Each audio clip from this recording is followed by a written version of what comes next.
Perspective on Florida Gateway College Television is sponsored by Potash Corp of White Springs. Potash Corp, helping nature provide.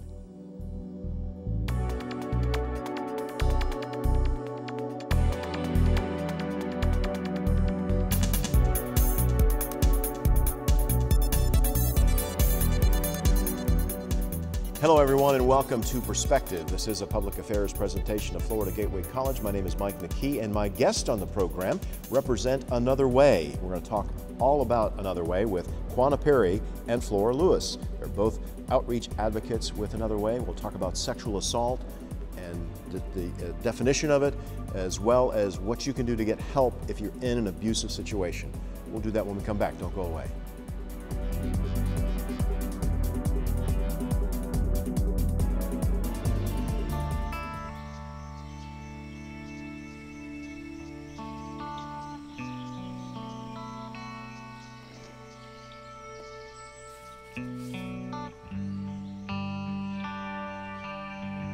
This is the moment I knew his future had no boundaries. There are some moments only the forest can inspire. Find yours at discovertheforest.org.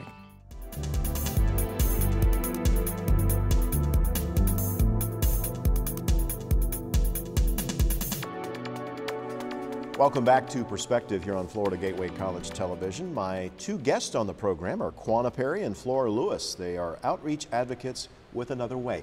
Ladies, welcome to the program. How are you? We're doing great, and thank you. You're doing great. You're a little us. nervous. I can tell you're just a little bit nervous. We'll want to talk about what you guys do. First of all, tell people what Another Way is. They may have heard about it. They may have seen an advertisement where you guys were trying to raise money to bring awareness or awareness campaign. But what is Another Way? Another Way is your local domestic violence and rape crisis center. We are a dual service center, so we provide, again, services to victims of domestic violence and also sexual assault. We provide emergency shelter, counseling, and support. We've also established a lot of community relationships so that wherever we may leave off, others can pick up in assisting the victim. Well, let me ask you now, take me through a scenario, and you don't need to use any names, but take me through maybe a day where someone came in and said, I need help. What would typically happen? First of all, I guess you got to get them to make that move, right? To ask for help. Is that where a lot of problem occurs? That ladies and men, because men are abused as well. Yes, absolutely. Yes, that they just don't want to ask for help, or they're embarrassed to ask for help. Okay. I think I'll let Flora answer that question as far as our Flora, protocol. take me through a typical, say a woman got a boyfriend that she maybe lives with, and he's smacking her around. So what happens now? She comes to see you guys in Another Way. Well, whenever a victim comes in, we assess the situation. We find out whether or not he or she needs emergency shelter. So if they're needing to be, if their situation is not safe at home and we need to put them somewhere that is safe, we provide safety for victims. We get them, signed up for services, and we provide counseling. Flora, is that what typically happens? Where do I go? You're in a relationship, and that's the #1 cause why this doesn't get reported, is there's no place for people to go. For people to go, right. So we do our best to provide support for victims. We also assist with filing for injunctions. Sometimes victims, are a little bit intimidated to file, for an injunction, so we let them know exactly what their options are. Now, would that be in like a case of someone who was stalking a loved one? Now, it doesn't have to necessarily be a spouse and spouses. It can be boyfriend, girlfriend, correct? Right. Yes, it could be boyfriend and girlfriend. It can even be a family member. It doesn't have to be, someone that you're dating or married to. It can actually be even a family member. But now tell me, when you say family member, can this be like a parent beating a child? Yes, it could be a parent. It could be a child. It could be a sister, it could be a brother, any family member, any relative. So you guys see the worst of the worst, don't you? You see families at their worst. Absolutely. Absolutely. And there are different forms of sexual violence. There is the acquaintance rape, again, the people that you know. There's the date rape. There's stranger rape, people that you don't know, but it most commonly happens with people that you know. And our services are not limited to those that are in relationships, but those that are just simply victims of sexual violence. They can definitely reach out. Unfortunately, we're privileged to know that that sexual violence is going on with many different people in the community and in their homes, but they have to make that call in order for us. And the only reason we're not able to reach out is because we don't know the lethality at that point unless they call. That's when we are able to assess it. So yeah, you can't be proactive. You got to be reactive a lot of times because Right. you know you're not the police, Right. You're not the state attorney's office. Right. You're helping people when they get to those both absolutely. agencies. And see, we only become privileged to it whenever they make that call. Now, okay, so my wife is abusing me, and I come to see you. Do you recommend to the victim that they need to call the sheriff's office, or what role do you play in that? Because I think maybe there may be some folks that are victims of domestic violence that don't want to be told they want to know what their options are. You understand what I'm saying? And that's exactly what we do. We inform them, we give them a more informed perspective because they, as the victim, have the right to choose. They know their situation much better than you do. So we're just there to let them know what their options are. Now, to answer your question, Mike, the first step that we're going to take in every situation is verifying their safety. That is the very first question that we ask, whether we receive a call or someone comes in. We're going to ask, are you safe? We're going to assess the situation to gauge the lethality, how dangerous the situation is, how long they've been in it, what are their plans of getting out. And so we go through those series of just kind of probing, just seeing what events have taken place in the relationship. And we really go from there because every situation is different. Right, and talk about, and I was just thinking while you're saying that, the complication comes when there's children involved, correct? Because, oh, absolutely. Talk about what that involves. Now, you're not the safety of the one who's being abused, but there's a good chance the kids are also being abused. Maybe not sexually, but they may be being absolutely beat up. Well, children are a very huge considering factor, which is why a lot of victims do not leave. And it's not that they're not aware of what they're in, but it's not so easy to pack up and go, which is why another service that we offer to assist them in case they are limited in their finances, we offer the sexual battery relocation assistance to victims specific to a sexual assault and also to domestic violence. The sexual battery relocation assistance, we work in conjunction with the Office of Attorney General to render those services. Those services can only be rendered, though, through a certified rape crisis center if they're applying specifically for sexual battery relocation assistance. So they would come in, we would talk to them, again, assess their situation, provide them with the counseling. We're also giving them a list of community resources that we've partnered with and made these relationships with, because the relocation assistance is not an overnight process. It does take sometimes 3 to 4 weeks before they can get that. So in the meantime, we're having to stand in the gap. And we're reaching out again to community resources to, get them to a certain place, because not everyone wants to go to shelter and they don't have to. What are you talking about? Other resources? Are you talking about putting them up in a hotel room? If need be, we definitely will make arrangements for that. Also, we, like I said, we've partnered with other entities in the community, such as the United Way of Swanee Valley, Swanee River Economic. We have great partnerships with them for financial and social assistance in such cases. A question, abuse just doesn't happen. And Flora, maybe you can answer this question. How long does abuse go on? And every case is different, but before someone will report it or ask for help? Can it be years? It could be years. It just all depends on the person themselves. And that's been my experience. You know, I've worked with participants, with victims that have taken the abuse for years, some for months, some for weeks. It just all depends on the person and when they pretty much become tired. They're fed up. They're fed up with their situation. Love is no longer a consider. I mean, is that in a lot of cases that maybe it's a marriage that's maybe 10 years old, and now you love this person, but now it's almost to the point where love is not a factor. Is that a consideration that you find a lot of times? Yes, it is. People just come to this awareness, where they realize that the situation that they're in, it's not healthy for them, it's not healthy for the children if there's children involved, and that it's just time for a change. Now you actually run a shelter, and we don't want to say where the shelter is, but would families be comfortable in the shelter? Do you make every opportunity for there to be, I mean, as comfortable as a shelter can be?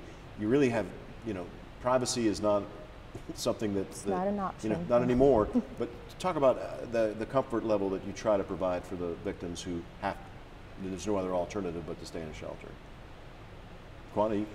Well, the shelter is very accommodating as far as meeting the basic needs of the victims. Wherever you are, you're going to have differences, because wherever you have people, there are going to be issues and things that come up. But Another Way works very hard to be very accommodating. The needs vary, the personalities vary. So we have what goes on inside the shelter is a support group system there for the victims also. But we try our absolute best. We work very hard to maintain a very harmonious environment and to accommodate the needs of those that come and go. Because shelter it's a revolving door. Mm-hmm. It's not a permanent thing. It's really up to the victim, however long they feel they need to be there in order to maintain that safety. It's there for that imminent danger that is very present and near. So they can come in, maybe stay a day or two, feel like they need to return back. But one of the things that I love is that the shelter is definitely a revolving door, and whatever concern or complaint that is lodged, we're going to make sure that we appease the victim. Mm-hmm. Thinking again as we're talking, and hopefully little light bulbs are going off into the people who are watching this as well. Mm-hmm. When you think about going to a shelter and you're thinking about transportation to go to work, that consideration kind of blows me away. You gotta think about, your life is, you just don't go to the shelter and you still got to live. You still got to make money. Absolutely, Mike. Let's talk about that a little bit. Well, as far as the transportation, the shelter is limited in transportation, but we do provide some. We're just not able to provide maybe the level of transportation that a victim needs on a daily basis. But you try to make it work. Absolutely. Absolutely. There are, like I said, we do provide a certain level of transportation, but just not maybe to the full extent of what the participant may need. But we are very good about getting them to their medical appointments. I think Flora has had a lot more experience there in the shelter than I have. She started out as a volunteer there at the shelter, so she's also aware of the areas that we transport to. I think it's medical appointments, getting them to court, things that may be on a more personal note. We will do our very best to coordinate and arrange, by allowing them to use the phone to set up those appointments and make those types of arrangements. So in essence, we're still very accommodating. Even if we're not able to actually transport them, yes, we're going to make sure they have access to a phone to get that done, and we're going to reach out to who and what we can to make sure that happens while they're there at the shelter. Let me ask you, and either one of you guys can answer this. How important is it to have an advocate, someone who's seen this before and basically saying, "You're not alone. I'm going to be your help. I know it makes you feel great when you can help someone like that, but talk about how important it is for the victim to feel that there's someone there that's going to help them. Well, Mike, it's very important. We are a very vital piece to this puzzle because we provide a continuum of services. So when they come in, that's not the stopping point. We follow up with them. We're monitoring their progress. We're making sure that the goals and the objectives that we've set up with them initially, that they're going to meet. So we don't just, drop them as a lot of them feel like they are with other agencies. And this is not to bash other agencies. This is just coming from the perspective of the victim. So we're there to make sure that they don't feel like, hey, you're done with me, you've dropped the ball, there's not anything else to do. There is a continuum of services that we provide to make sure, again, that the victim does not leave the same way that they came. And so we're just a very vital piece to their healing process because they always need someone to talk to. And one of the reasons why a lot of victims do not come forward, Mike, is not so much that they don't have a place to go. We are here, okay? It's the embarrassment. It is the typical feelings that you get from an embarrassing situation whenever you feel like you've been violated and you've been hurt, you're emotionally affected. Those are the things that keep people from coming out. So we encourage them to break the silence. The only way you can heal is to start to talk about it. So Flora, would you care to maybe elaborate on your experience with working with the victims? Well, just to piggyback off of what you said, I know that one of the main things that victims need even after they come to us and receive the main services that we provide is empowerment. They need that empowerment to continue to stay on that path, that they're walking in. When I say path, what I mean is making sure that they're making right, healthy choices in their relationships, making sure that they're doing the things that they're supposed to be doing to continue to get themselves together. Because it's always easy. It's always easy for a victim to go back to that situation that they were in before if they don't have anyone, on their side to support them, to empower them, to motivate them. Now, so when you're talking making those same bad choices over again, are we talking about maybe going with the same crowd, maybe a drug crowd, the same crowd, or an abusive bad boy image of?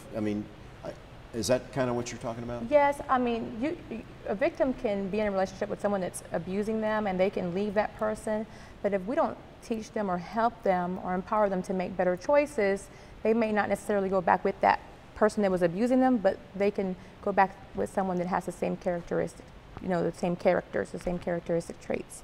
So that's one of the things. And what we're here to do, you said the bad boy image. I understand. I'm talking bad girl too. I understand where you're coming from. I would put it, this way. When we're helping people, and a lot of us can make decisions that are not conducive on a daily basis. It's not just limited to relationships. We just happen to be advocates for this specific thing, or we deal with this primarily all the time. But in general, everyday life, you and I can just make decisions, that are just not simply conducive to what we do and for what we do. And so what I tell people that are a part of the support system, whenever you are suggesting or suggesting to an individual to make a decision, make sure that you're going to be a part of the provision process. Okay, it's very easy on the outside looking in to say, hey, this is what you need to do, this is what you should do, this is what you ought to do. But if you're not going to be a part of that provision process, then we don't need to be so quick to make a victim feel like they have to make this decision right away. It's not an instantaneous process for them. You have to remember this is the norm for them. And with anyone, any human being, if you're used to a certain thing, it's kind of hard to venture out to something that you don't know. And then abuse, what a lot of people have to realize with abuse, it's not always the physical. It's the emotional, it's the psychological. People are trapped mentally, psychologically. They've been told a certain thing over and over and over and over again to where they begin to believe it. And that can wear on us. Mike, I can tell you, you may have just left the mirror, and I can say, Mike, you have a terrible bump there on your chin. And I can keep saying that, and I guarantee you before long, you may start grabbing, looking for a mirror to see if it's really there. So that's how the psychological takes effect, okay? So I don't want to just limit it to the bad boy or the bad characteristics. We can all be guilty of just simply making decisions that are not conducive, but we're there to highlight those behaviors. We're there to highlight, you know, the behaviors and some of the things that are going on in their situation. So we never get into the match of, you know, trying to bash that individual, because these behaviors are learned. Well, and they're learned behaviors. Taking a long time to learn them, and it's going to take a long time to unlearn them. Absolutely, absolutely. And just to define sexual assault and domestic, because you kind of asked some questions related to domestic issues. Domestic violence in a nutshell, without all the legality terms, domestic violence in a nutshell is a pattern of controlling behaviors that an individual will use to control your actions, what you do, and your activities, where you go. And I believe I can stand here boldly and to say that I think each and every one of us at some point in our life has been controlling, whether it was on this scale or this scale. And I always use the phone example because I'm guilty of that. I was dating a guy, and there was a disagreement. And anyway, I kept calling his cell phone. And it was obvious after the first, couple of times he didn't want to talk to me, or he would have answered. So I kept calling. Well, he turned his phone off, Mike. And as a result of him trying to avoid me and my controlling, insistent, adamant behaviors that you answer, someone else was trying to get in contact with him. They were stranded beside the road, and they were not able to reach him. So in essence, as a result of him trying to avoid me, no one else had access to him either, and they were stranded beside the road. And they had just finished talking to him, I think about 15 minutes before I decided to go on this rampage of calling excessively. So it's those type of behaviors that overlap. And like I say, as a result of him trying to avoid me, he was inaccessible to someone that really needed him. Well, and nowadays with the social networking and the cell phones and all this instant, right now you don't have your phone. You turned it off. You turned your phone off. My phone is off because we're in it. Now, if someone wanted to reach any of us, they wouldn't be able to reach us. Yeah. And you said, well, maybe he doesn't want to talk to me. Well, did you ever think maybe the phone wasn't on because we're on? Absolutely. So those things have to be learned as well. I know that some couples will say, "Who'd you text?" And there will be fights over a female texting a male that may be an acquaintance. But text, and again, conversation is one thing. Interpretation of texting could be a totally different thing. Well, that scenario, I'm sorry, Mike, if I could interject, that scenario, just so the audience is clear, that scenario that I just gave was based on a disagreement. So, but yes, people that are controlling, that are demanding your time when they want it, someone could be calling you right now and, not aware that, we are on air and I can't get to you right away. So, and this is something that, I tell people all the time. The only person that we're in control of at the end of every day is ourselves. We can only model, what we can't make another person do. By no means do we condone abuse. By no means do we enable it, but you have to remember that the choices are up to the victim. Now, are there consequences for your choices? Absolutely. And so even in counseling and assessing and talking to these victims, we let them know, hey, this could happen if you choose this. This could happen if you choose that. So there again, we play the role of highlighting not trying to force or make anyone do anything that they are just simply not willing or ready to do.